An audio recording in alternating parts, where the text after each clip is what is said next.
Hello everyone, in this video I will show you how to download and install the latest security update in Samsung Galaxy S24 Ultra. So before starting the video, don't forget to subscribe the channel and also press the bell icon. So first of all, open settings. Now in settings, scroll down and here click on security and privacy. Now in security and privacy, click on updates and then click on security update. Now here your mobile will start scanning for available updates.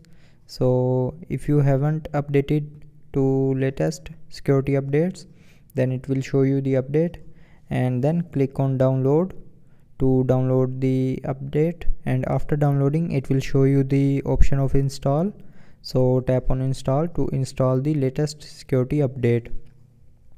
So that's how you can download and install the latest security update in Samsung Galaxy S24 Ultra. So I hope you liked the video. Thanks for watching.